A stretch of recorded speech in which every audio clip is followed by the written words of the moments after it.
SRH versus CSK top 5 moment की हम बात करेंगे। वो टॉप 5 मोमेंट जिनसे आप पूरा मैच समझ सकते हैं। मैच के वो 5 लम्हे जिनके बाद आप कहेंगे वाह, जिन्हें देखने के बाद कहा कि यार अच्छा वो मैच देख लिया, नहीं तो ये चीज मिस हो जाती।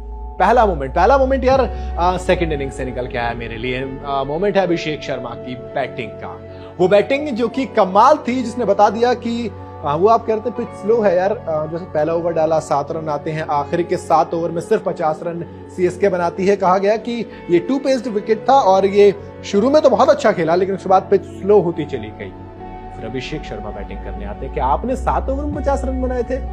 अरे यार 2 ओवर दो, मैं जरा 37 रन मार के आ जाता हूँ। 12 बॉल में 37 रन, 3 चौके 4 छक्के, जिसके अंदर एक ओवर था मुकेश चौधरी का नंबर 2 का। मोमेंट वो था असल में।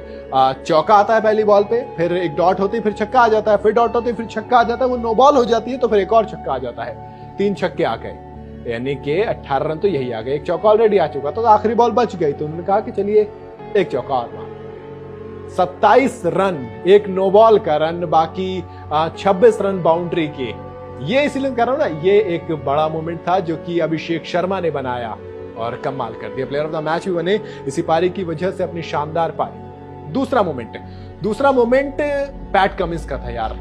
जडेजा, खैर देखो अब ये समझ नहीं आ रहा कि ये टेक्टिकल मूव था कि ये स्पोर्ट्समैनशिप वाली बात थी।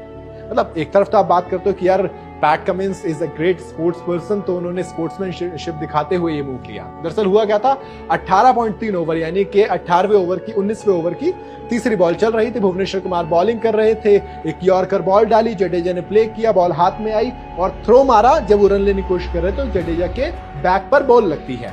अब जो पीछे हेनरी क्लासन होते हैं वो कहते हैं कि यार देखो बीच में आ गए और ऑब्स्ट्रक्शन इन द फील्ड है।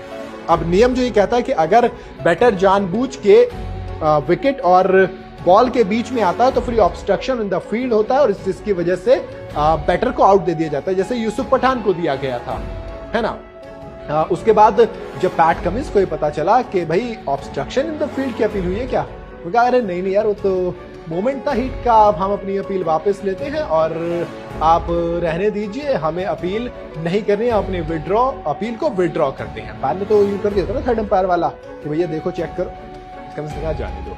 अब स्पोर्ट्समैनशिप के हिसाब से तो अच्छा मूव था, लेकिन लोग ये भी कह रहे हैं कि जडेजा के बल्ले पे बॉल आ नहीं रही थी, जडेजा बॉल खाली कर रहे थे बार बार, और यही वजह थी कि ये डिसीजन लिया गया। पैट कमिंस ने का ये एक टैक्टिकल मूव था, जिसके बाद जडेजा को और बॉलें खेलने मिली और उन्होंने और बॉल्स खाली कर दी। Moment number 3, Shivam Dube. यार शिवम दुबे कमाल के बंदे निकल के आए हैं। पूरे सीएसके का स्ट्राइक रेट एक तरफ और शिवम दुबे की बैटिंग एक तरफ। आप कहेंगे कि 24 बॉल में 45 रन बनाए थे, इतने तो कुछ ठीक है, इतने बड़े भी नहीं, 180 के करीब का स्ट्राइक रेट था। लेकिन बाकी को देखिए यार, शहबाज अहमद पहला ओवर डालने आते हैं, उनके सामने एक छक्का एक चौका जोड़ देते हैं। फिर मयंक मार्कंडे आते हैं, उनके ओवर में भी एक छक्का एक चौका जोड़ देते हैं। फिर नटराजन आते हैं। अब शिवम दुबे के बारे में जो बात कही जा रही थी वो ये कि यार ये स्पिनर्स को तो बहुत अच्छा मारते हैं, लेकिन जब पेसर्स की बात आती है इनकी हवा थोड़ी सी टाइट हो जाती है। लेकिन हमने पिछले मैच में भी देखा था शिवम दुबे ने किस तरीके से जो बाउंसर उनकी कमजोरी थी उस पर छक्का लगाया। लेकिन आज के मैच में नटराजन को जब बैक टू बैक 2 सिक्सेस लगाए तो उन्होंने कहा कि यार ये जो स्पिन वाली दलील है देना बंद करो, भाई तुम्हारा वॉरियर है और भाई तुम्हारा अब पेसर को भी छक्के लगाता है, कायदे से लंबे लंबे टांगता है। तो 2 छक्के उन पे भी जड़ दिए और इस तरीके से मेरे लिए तो ये मोमेंट बन गया, क्योंकि शिवम दुबे और वर्ल्ड कप देखते हैं क्या होता है। खैर आपको क्या लगता है बताना, मैं आगे बढ़ता हूं। भुवी का ओवर, पावर प्ले चल रहा था। ये भी एक मोमेंट इसलिए क्योंकि पावर प्ले में आप आ रहे थे ऋतुराज गायकवाड़ और अजिंक्य रहाणे बैटिंग कर रहे थे। बैटिंग तो रचिन रविंद्र कर रहे थे, जो कि ताबड़तोड़ रन बरसा रहे थे। पहले मैच में बरसाए थे, उसके बाद इंटेंट दिखा देते क्लियर मैं तो मारूंगा। भुवी आते हैं पावर प्ले का ओवर लेकर और एक्सपीरियंस दिखाते हैं, पहले ही बॉल पर विकेट चटकाते हैं। रचिन रविंद्र आउट हो जाते हैं, उसके बाद डॉट होती है बॉल, फिर डॉट होती है, फिर सिंगल आता है, फिर ऋतुराज गायकवाड़ स्ट्राइक पर आ जाते हैं, फिर 2 बॉलें डॉट करा देते हैं। यानी कि पावर प्ले के अंदर भुवनेश्वर कुमार चौथे ओवर में 1 विकेट लेकर सिर्फ 1 रन देते हैं, इसलिए इट्स अ बिग मोमेंट। आखिरी मोमेंट क्या है? आखिरी मोमेंट है पैट कमिंस का। यार पैट कमिंस थोड़े से लग रहा है कि गलत काम कर रहे हैं। पैट कमिंस ने मैच से पहले कहा था कि यार ये तो एमएस धोनी है ना, इनको कौन आउटस्मार्ट कर सकता है, तो बहुत तेज दिमाग वाले बनते हैं। लेकिन देख रहे हो ये बात बोल के आउटस्मार्ट करके रोहित को शांत किया था वर्ल्ड कप में, 140 करोड़ हिंदुस्तानियों को शांत किया था 19 नवंबर को, और आज हैदराबाद के मैदान में खड़े होकर एक बार फिर से जिसके बारे में सोच रहा था कि यार वो जो रोहित और विराट का बदला एम एस धोनी लेंगे, जिनके बारे में सोशल मीडिया पर ये चल रहा था, पैट कमिंस ने उस एम एस धोनी को भी साइलेंट कर दिया और रेड्डी ने जो शतक लगाया, वो छक्का लगा के मैच फिनिश किया, वो महेंद्र सिंह धोनी के स्टाइल में था। बिल्कुल ऐसा लगा कि पैट कमिंस के स्टाइल ऑफ कैप्टनसी काफी सूट कर रही है एसआरएच को।